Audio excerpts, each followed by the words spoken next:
जी नाज़रीन, हाज़िर आहियूं नेशनल ऑनलाइन न्यूज़ अलर्ट सां। नवंदर खां खे ब्रेकिंग न्यूज़ ईंदा रहूं त IAS मां बरतरफ़ मुलाज़मन पंहिंजी बहालीअ लाइ पाक किताब खणी क़ुरान खानी कंदे नवंदरो हाउस आॾो एहतिजाजी धरणो हयो आहे। एहतिजाज में शामिल राशिद सोमरो, इमदाद अब्बासी, शौकत भुट्टो, ज़हीर मीरानी, बाबर अबड़ो, आमिर कलोड़ो, रियाज़ भरचोंड ऐं ॿियनि जो चवणो त IAS सिंध जे ॿियनि ज़िलनि में अञा ताईं कमु करे रही आहे।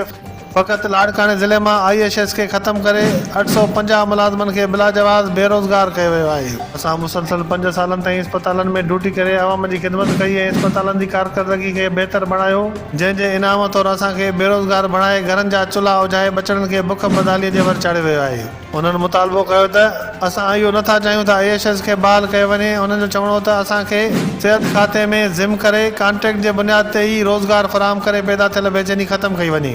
जी नाज़रीन, हिकु भेरो ॿीहर अव्हांखे अहम ख़बर खां आगाह कंदा रहूं त IAS जे बरतरफ़ मुलाज़मन पारां नवंदरो हाउस ॿाहिरां पाक किताब खणी क़ुरान खानी कंदे एहतिजाजी धरणो हयो वियो आहे।